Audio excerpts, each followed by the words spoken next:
Bob McTeer. Bob, where are you? Yeah, Bob is the president of the Dallas Fed for 12 years? 14 years. And we helped make the Dallas Fed known as the Free Enterprise Fed, and later on, with Richard, the Globalization for Fed, focusing on free enterprise as it applies to global economies. So I do miss being there. I miss the people in particular, of course, but I love being here as well. I get to do some things that I feel it's time to do with regarding to globalization. And Richard gave me the perfect introduction to my talk when he said that nobody is in a better position to exploit globalization than Dallas-based businesses. And that's what I want to talk about today. Can everybody hear me? There's not speakers down here, so sounds okay? I'll be done at 10:45, and I do hope to leave some time for questions and answers inside that period. The title of my talk today is The Ascension of DFW. I'm not going to try to be funny. I used to be able to say I'm not funny, I'm from the Fed, but Richard was funny and from the Fed, so I can't use that line anymore. I'm going to talk about the ascension of DFW, how to keep a good thing going. This is the 9th census of the United States, taken in 1870. And it's if you burrow down and you look at the states, and you go into civil divisions less than counties, i.e. cities and other things we don't have names for yet, we see that here are the 8th largest cities in Texas: Galveston, San Antonio, Brenham, Houston, Sherman, Brownsville, Jefferson, out there by just past Tyler, Texas, and Austin. Where's Dallas? Number 17, with less than 3,000 people.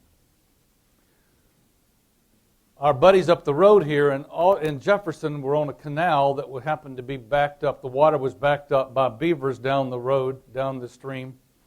And so that raised the water level and enabled canals to float all the way up into Jefferson, where they could then go out to the Red River and navigate all the way out to the Gulf of Mexico. Jay Gould came through Jefferson, Texas, and said, "Would you like us to put the railroad through here?"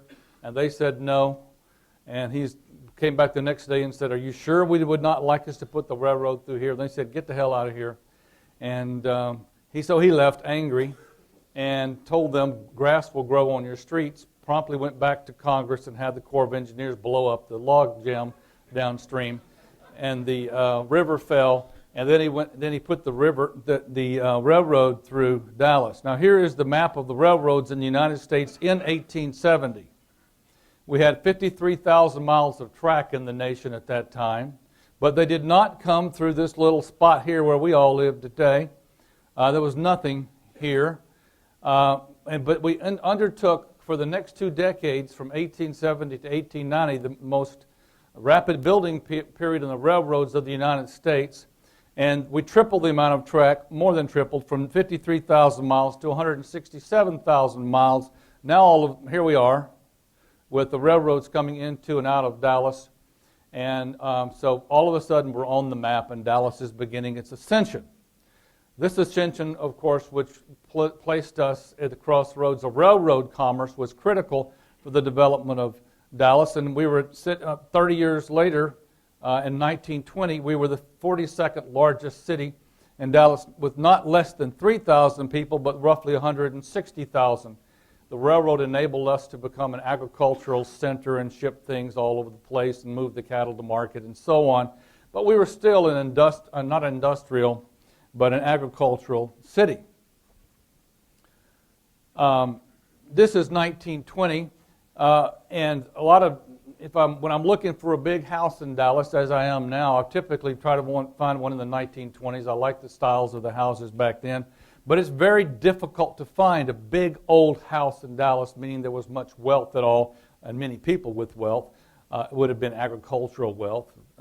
It's hard to find that. You can go up to Swiss Avenue and you can find such a house. Over to Munger Place, yes. Lakewood, where we're looking now, yes. Few. And Kessler Park. but there's probably not more than 1,000 of these houses around here, you have to ask why are there not many of these? And the answer is because Dallas did not participate in the industrial age. We participated in the agrarian age once the railroads got here, but once the Industrial Revolution came and we tried to figure out where we're going to locate our factories, we didn't look for places which were so hot. Locating a factory in a non-air conditioned place is not a good idea, and so we didn't participate in the industrial age, which peaked in America in about 1853 was when the largest percentage of Americans ever worked in industry. We were left out of that. The cities that were built by the industrial age, you know them: Pittsburgh, Cleveland, Detroit, St. Louis, and Buffalo. There were more millionaires in Buffalo, New York than any place in America in the early 1900s, because there you are, you have the electricity generated by nearby, not too far, Niagara Falls. You have a nice place to put a factory where you can then ship things on. Eventually, even once the St. Lawrence Seaway got navigated out to the Gulf. So Buffalo was a good city, and it was comfortable to live in for the factory workers. Cleveland, similar thing. St. Louis, Mississippi River, Pittsburgh, and so on. Buffalo were built by the industrial age. How are these cities doing today? In decline. They tried to ride the industrial wave forever, and of course, it didn't. It's not going to keep going forever. In the long run, you have to get out of industry and into education-based service sector jobs. And so here's Detroit hanging on, but with the auto industry there crucifying itself, it's really can't stay there. Cleveland is already, in St. Louis and Buffalo and Pittsburgh are already reverted back to levels less than they were in the past. And these cities are now among America's most miserable in the country. If you look at this recent article in Forbes, you'll see that of all the top 10, Cleveland is number 4 on the list of the most miserable, Detroit number 7, Buffalo number 8, and St. Louis number 10. Texas has no cities on the miserable list. But there they are. And most recent issue of Time magazine talks about Detroit, how it can become great again, how a great city fell, how it can become great again, if it ever will. It'll have to change. Here's Dallas ascending. Got up to be the 7th largest city in America, now is 9th, but don't fear, it's not just Dallas around here, of course, it's DFW that's ascending. We are the 4th largest metroplex in the nation, and we will take over Chicago one day at the current rate of population growth, which is quite astounding, and there's decline. We're destined to be in number 3 here. I would say give us 2 decades and we'll be there. That's about what it will take in my calculations. You can see that up to 1950, Dallas's growth was not that astounding, but after the industrial age is where we took off, with population growth coming as our economy changed and transformed to being information-based, with later on the arrival of Texas Instruments, which is a key part of our signature city today. Here's population growth in Dallas over the last almost 2 decades, from 1990, Dallas-Fort Worth, to 1990 to 2008, and there's not a year of decline. Not a year of decline.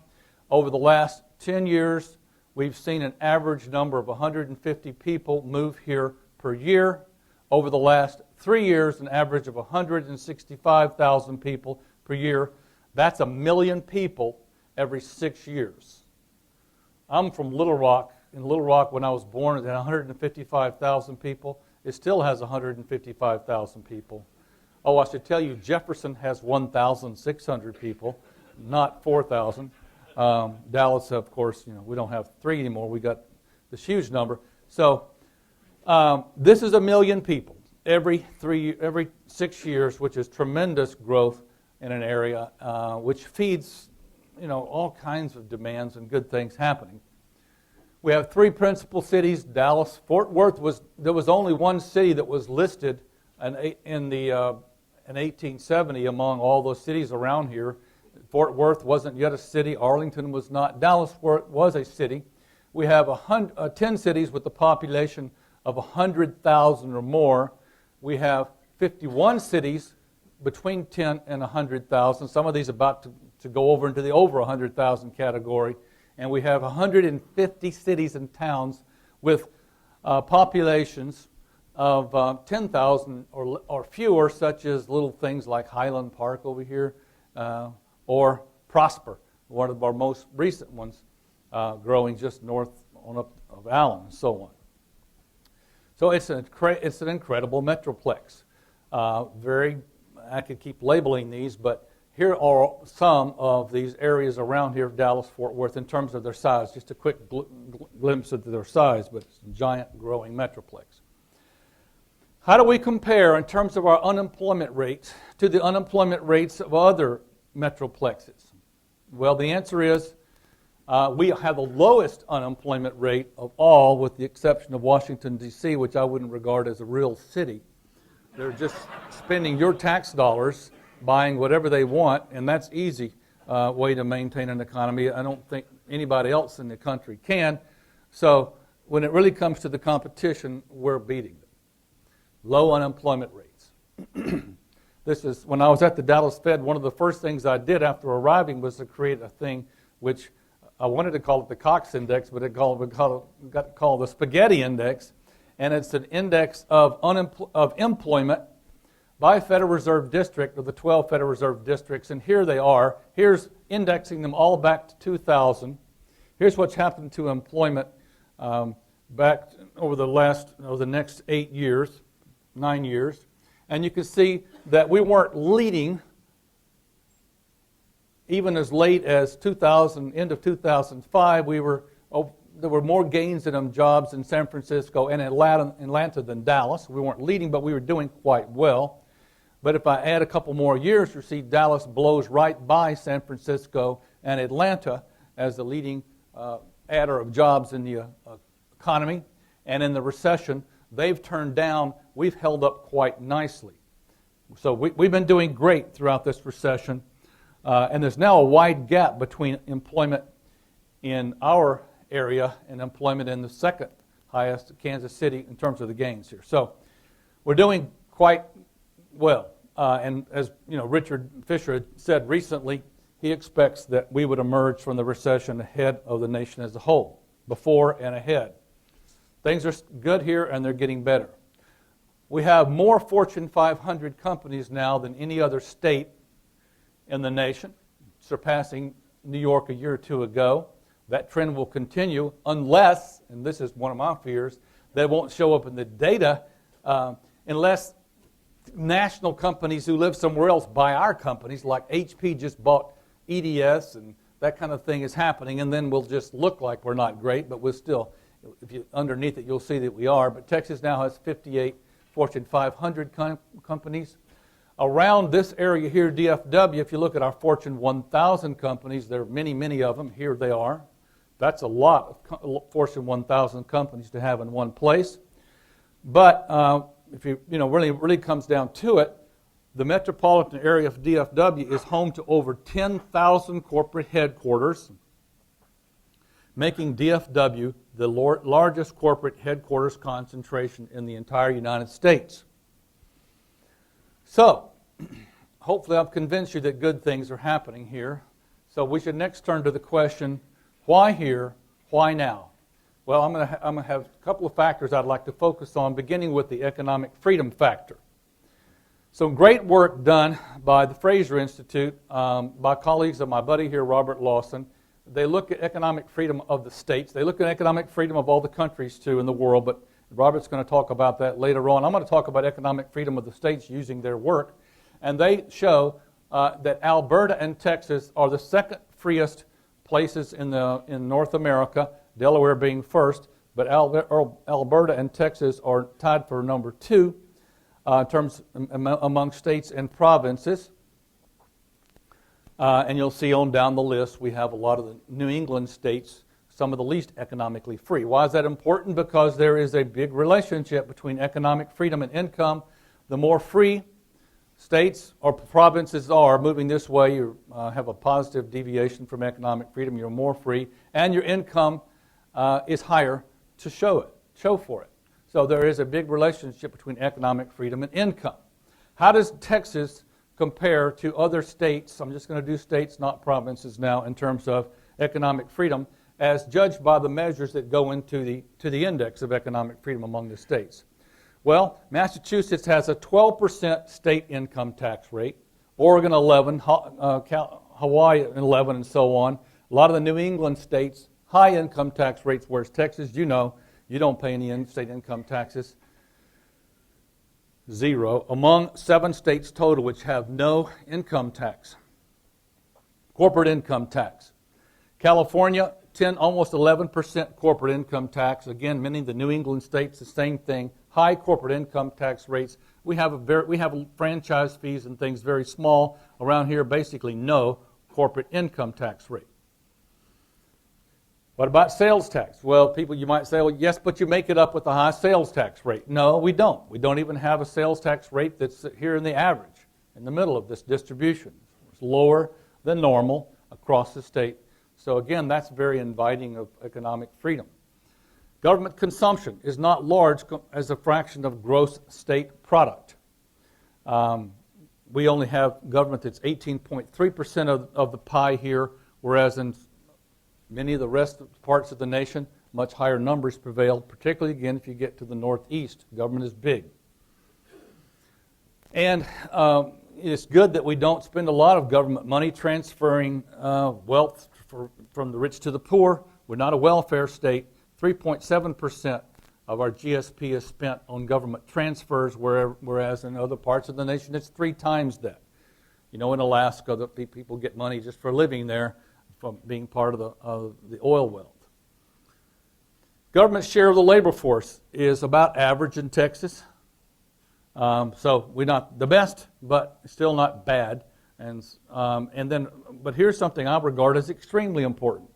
Texas is not a very unionized state. Only 6.2% of our population, of our labor force, is unionized. Compare that to 27.5% in New York. In New Jersey, 22%, and so on. Again, we are a free state in terms of rights to work, and with not a lot of rules and regulations and labor unions which keep that from happening. The minimum wage here is relatively low compared to the average wage. That's important because if you set the minimum wage at $20 an hour, suppose you did that, then that'd probably just to be your average wage too, right? Because it would be so binding. You need a low minimum wage relative to average wage in order for everybody who wants to work to be able to get a job and contribute to society and learn how to work tomorrow and do an even better job. The minimum wage is extremely discriminating against low-income Americans because those are the people who tend to have the least experience and the ones who get fired first. I worked at Barks. I grew up in Barks Root Beer in Little Rock where my dad had the Barks plant, and I remember when the minimum wage came through, and I remember exactly who got fired, and it was minorities because they had the least experience. Recently, Economist magazine did a story on Texas and California have a lot to learn from each other. California can learn what to do to be successful, and Texas can learn what not to do from California, what to avoid. And this magazine article here was based on something that came out of Chief Executive magazine, which was based on some other research. But it said that Texas and North Carolina and Florida and so on top the list as the best states in which to do business, and California is at the bottom. Here we are, Texas at the top of this list, and if you want to go, this is easy to access over the internet. You can go find it, and there's more data on here somewhere about why they say that. But the bottom line of it is there's no better place to be than Texas and no worse place than California. Number 51 on the list. And so, as Al reminds me all the time, California is doing us a great favor, and many of the businesses that are leaving and coming to Texas are coming from California, voting themselves money for the Treasury, one of the first states to do exactly what Marx said would happen in a system of democracy. They would vote themselves money from the Treasury until they bankrupt it. Then they just leave. People can vote with their feet, and they do, and they come to Texas. So that's the chief factor. The world is very globalized right now. Businesses can locate not just anywhere in the United States, but anywhere on the planet. And so they're looking for a place to do so where it's very inviting in terms of economic freedom with low cost of living and so on. Which brings me to globalization. Let's suppose that I say that this little circle here has 6 million people in it, which is the size of DFW. Then that's 306 million people, which is the size of the United States. And this is 6.5 billion people, which is the size of the globe. 21 out of every 22 of our customers lives outside the United States and in the rest of the world. We don't have to settle for United States, this red area, the growth rates of the United States, as a place for which to tie the growth rates of our own business. Our customers are out here. They're growing faster than us. 21 out of every 22 of our customers is out here. We have to go out there and get them. And then if we do, DFW, go out there and get those customers, we'll enjoy the growth rates of China and India, which is what's happening. This time it's not the train that's driving our area. This time it's not industry which didn't drive our area. This time it's globalization. And if we grab a hold of the globalization bandwagon, and we are, then it can take us far. Because we have the third largest population in the world, but it pales in comparison with the population of China and India and the rest of the globe. And so by doing this, we latch hold of foreign growth rates, which are many times ours, whether they're 8 or 9 or 7, as Richard was saying. We're not exactly sure of the growth rates of China, but we know they're very rapid because when you go over there, you can observe it firsthand. They're putting up buildings here, and just 4,000 building cranes in Shanghai and so on. So it's very rapid growth. I hope that we get 3.5% growth, which was our average over the past decade or so. In the 90s, I know 3.5% was about right. I hope that we can get that kind of growth here in the United States now, but even if we can, there's faster growth abroad to latch hold of. Texas Instruments is doing that. Here are foreign sales and domestic sales over an 11-year period, including the endpoints from 1998 to 2008, of some of our local companies, beginning with Texas Instruments, which now sells 88% of its products abroad. You can see starting here, really there's been a decline in overall in domestic sales, but an increase in sales overall, and that's on the back of foreign sales. ExxonMobil sells 76% of their stuff abroad now. IBM, 65%, up from 57% just a decade ago. Celanese, 75%, up from 61%. Again, a decline domestically, but growth overall. Kimberly-Clark, 48%. They're going to talk after me at 11 o'clock, up from 40% just a decade ago. Commercial Metals, 41%, up from 14%. There's a decline in domestic sales at Alliance Data Systems, but there's not a decline in foreign sales. Hard to tell, but the foreign sales number is actually larger, up to 40% overall from 14% a decade ago. Blockbuster, every time you're abroad and you download a movie from Blockbuster, the movie goes that direction and the money comes into the United States. And that's a faster growth there. Insco, 79% abroad. American Airlines, 40.5%, up from 29%. GameStop didn't even have any foreign customers in 2004. Now at 27% of their business comes abroad, and their executive right now is over there in Japan visiting the stores to see what the Japanese kids buy and all the gaming outlets that they have over there. The Japanese customer wants a different thing than the German customer and so on, and so they customize these products for their foreign customers, and in doing so, gain tremendous sales. Fluor, a similar thing, 49% up to 38%, making plants work at 40 degrees below zero on Sakhalin Island off the coast of Russia, refining plants. Yum Brands is one I like to think of as a model. Yum has its home base is not here except for the Pizza Hut part, 55% of their sales is abroad now, up from 24%. They sell their products, Kentucky Fried Chicken, Taco Bell, Long John Silver, and so on, in all the BRIC countries, Brazil, Russia, India, and China. They say they're going to have more restaurants and profits in China than the United States, opening up 20,000 restaurants in mainland China. They've even recently bought pot stickers over in China, which they already have their distribution system built out, so why not use it to sell Chinese food to the Chinese, which is what they're doing, customizing for that market, a formula for success. You don't have to be big in order to do this abroad. LaGuardia Lowe, which is a large architecture firm, is over in designing malls in Tokyo. FTI Consulting is giving advice around the globe, forensic accounting around the globe. Not a Dallas-based company, but a Dallas company nonetheless, where they have an office here, and some of the people here are traveling abroad, globalized. Foreign sales as a percentage of total sales.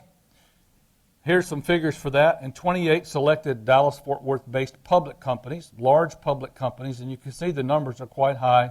We're grabbing a hold of the globalization bandwagon and using it to pull us forward. They're out of the 1,000.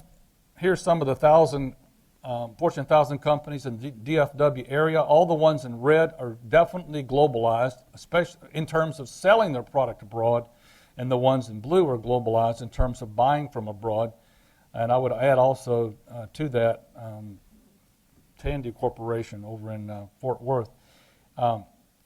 And, I don't have the data on private companies. They're private, and so they don't give us the data, but I do know that looking at some of the large private companies we have here, we find the same thing. They're very globalized. Must you be big to tap global markets? You might think, well, I can't do that. I'm too small a company. Well, I can tell you as far as I look, I can get data off of Thompson One Banker on the Fortune 2000 largest companies.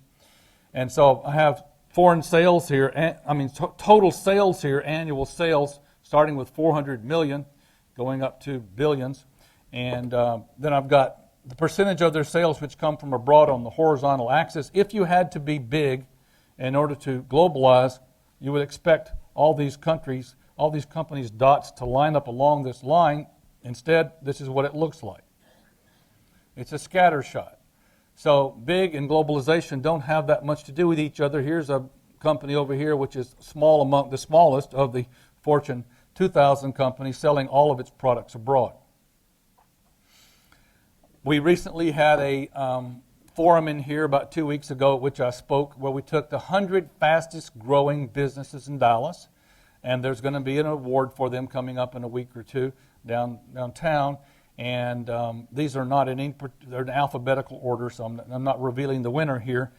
But if you look at these 100 fastest growing businesses in Dallas, which means they're small now, they're in a growth phase, what you see is over half of them, nearly 60% of them are already globalized. The ones in blue here in that area over there are already globalized, and many of them, I just haven't been able to check yet, but they also may be globalized, but that's what it looks like. These businesses are highly globalized, even being very small already. And this is about as small as it can get, a one-person company. My name is Daniel Burge. I'm the owner and chief software developer of my company. I live in Dallas, but I've certainly got a global view. What I do is I do web programming for anybody over the globe, whatever you need, and I'm sitting here in Plano making $280,000 a year. So the globalization model works.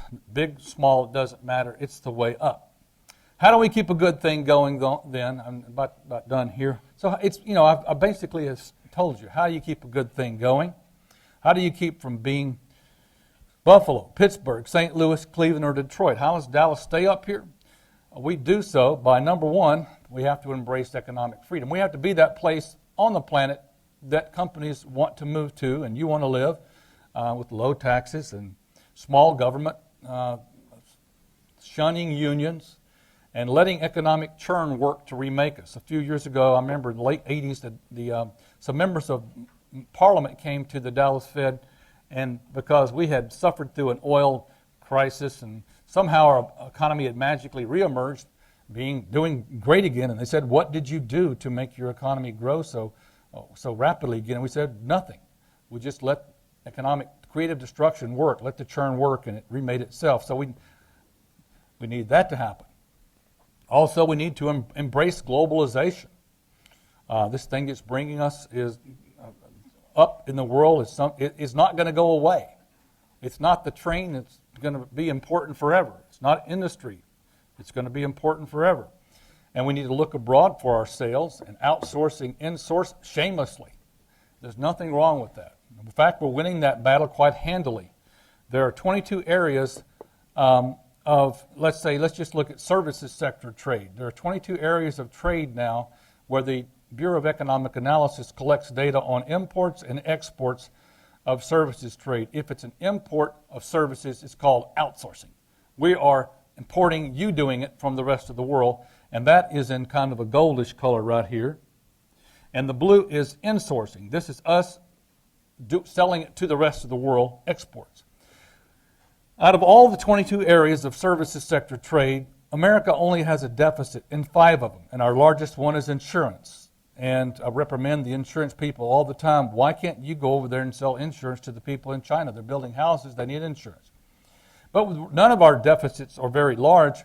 The one over here, accounting and computer services, these are the ones that we worry about the most. We worry about these back office jobs where our accounting work is going over there, and some computer programming jobs going over there, but we're almost insourcing as much as we're outsourcing there. And this one is very small. There are fully 17 areas in which we have large surpluses from all these selling our movies abroad or books and getting the royalties and license fees for the films. Financial services, managing the world's money, educating the world's population, coming to our universities here. China wants to be the industrial giant of the world, but they're not going to do that apart from our equipment and our engineering services, our industrial engineering services, medical services, legal services, whatever it is. We're typically winning this battle, so we should embrace outsourcing and insourcing shamelessly and not get involved in trade wars over those issues, which we have been. Fight bad government policies is number 3. Fight bad tax policies, trade policies, and labor policies, and so on, which are all up for revision right now. I can name you 12 kinds of economic policies, from health policies to all these, and immigration policy and education policy, and so on. Everything is up for review as we change administrations here, and our business is to make sure that those laws get put in place which make the U.S. economy remain competitive in the world. If we don't, it won't. And finally, we have to develop an educated, globally oriented talent pool, which we're going to talk about this afternoon. In the panel on talent, we have 3 excellent panelists who are going to delve into this issue, but this is how Dallas, of course, stays on top, is we surround ourselves. We have access, one way or another, to a globally oriented talent pool, and part of that, of course, is what SMU and the Cox School and my center here comes in by creating the talented workers that your companies need. Thank you.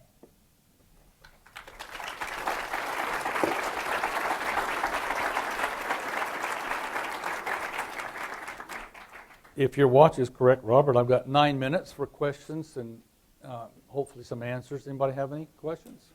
Did I give you time to think? Yes, sir.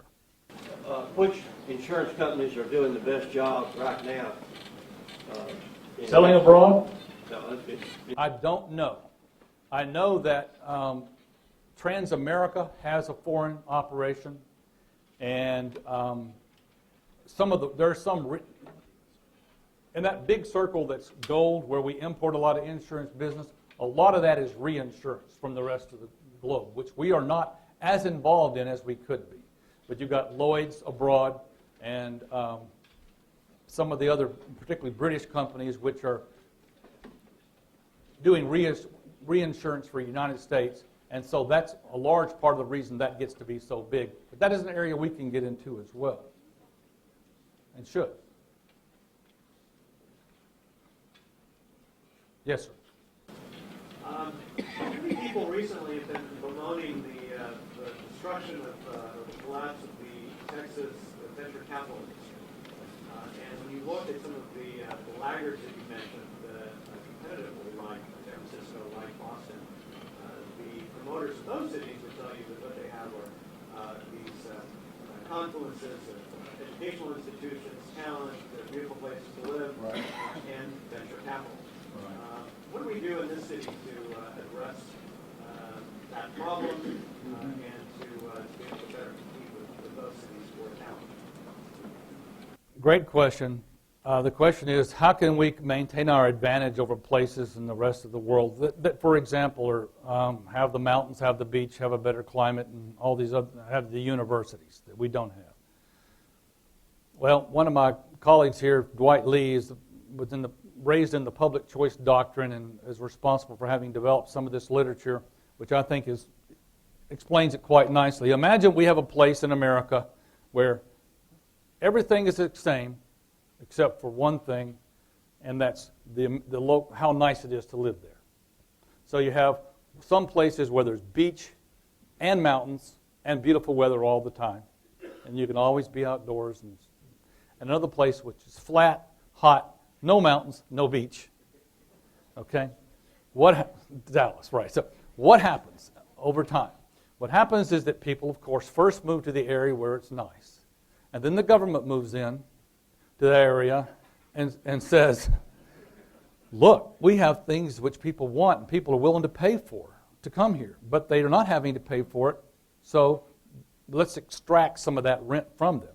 And they put taxes on the population and then they keep getting higher and higher and higher until people are almost indifferent between living there and paying and with all the nice amenities and having the high taxes and moving out. Of course, government with that momentum never stops. Okay, so they just keep going, raising taxes higher and higher and higher, and then a city like Dallas all of a sudden says, "Hey, airport, big airport, you can live here and have the low taxes and the high income and all that.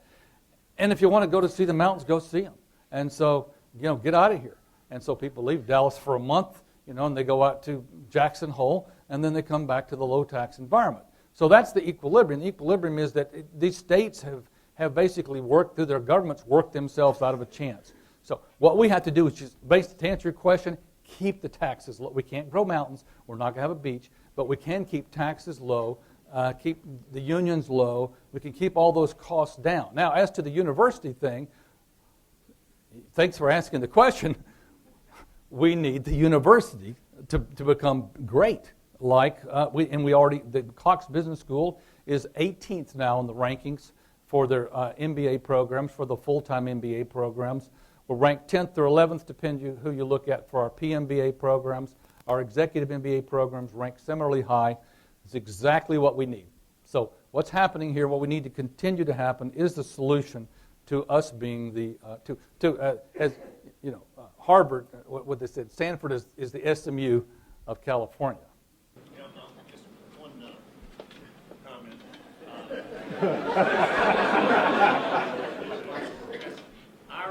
I think I can do without a mic. Our applications for the full-time MBA program this fall were up 50%. Every leading California school was down at least 10%. People do not want to go to business school in California today because that economy is in a death spiral. It's the next Michigan. And because of the vibrance of Dallas, that's what's driving young people to want to make their careers in Dallas, Texas. 1 out of 8 undergraduates at SMU is a California kid, and 90% of them don't ever plan to go back to California. We've surveyed them. They are coming here for opportunities in Dallas and in Texas. We're seeing the future. Sorry, Mike. No, I don't. It's exactly right.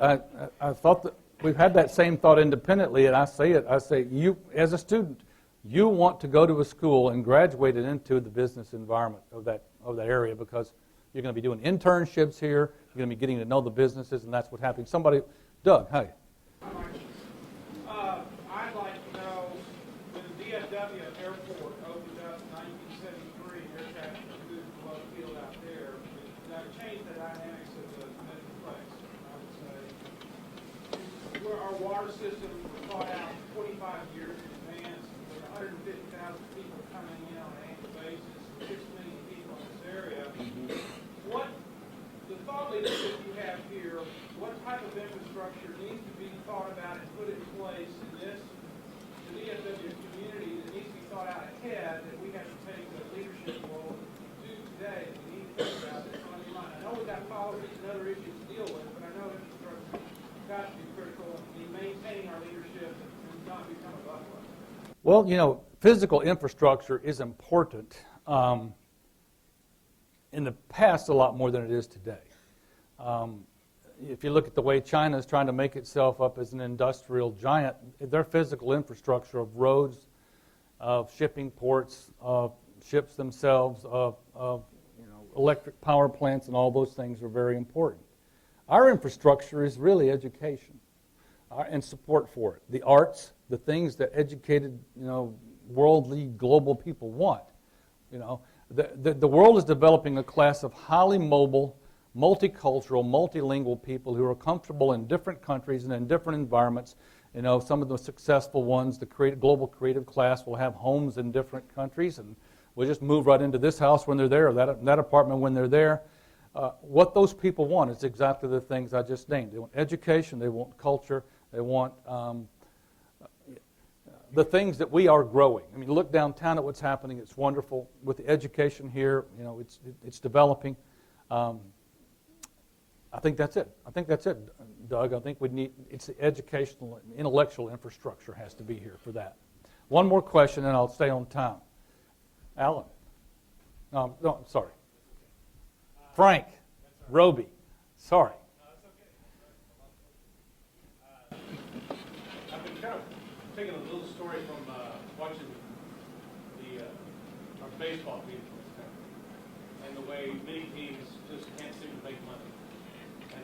But on the other hand, the great teams, the ones that do make money, they got to have somebody to play. So this system about how they figure out who shares revenue from sources like TV, things like that. Mm-hmm. The reason I'm talking about this whole thing, and I'm not a baseball expert, but I do start worrying about how what's going on in that area starts relating to this competition between states, and especially the comment that the dean made about California being the next Michigan. At what point does the federal government, through loan guarantees and things like that, try to even the playing field enough that it makes it possible for a great state like Texas to continue to prosper? It's a big problem. It is a big problem. You're right. What makes America great is not the fact that we have one big all-powerful federal government, although most people think that. What makes America great is that we have 50 states which compete for resources, and they compete for people resources in particular. And so if they do a bad job in taxing and providing public services, if they treat people like infinitely taxable resources, and then people leave, then that state gets punished. And ultimately, that's the disciplining force. States do a good job, get rewarded by getting the people. States that do a bad job get punished. That's an important mechanism, and which is why Dwight, with the article he's working on here, says really the way we ought to do it, all the tax dollars ought to come into the states first, and then go to the federal government, a little bit to the federal government. And we ought to provide things much more at the local level, and this would accentuate this competitiveness and this discipline. Instead, the exact opposite has been happening. The government's trying to equalize the states, and that de-incentivizes the important mechanism. So I think you're making a great point, and also you've got a great business model in your company, Concero Global, and congratulations for that. I'm going to stop now, and we have a break. We're on time. See you back at 11 o'clock for Kimberly Clark.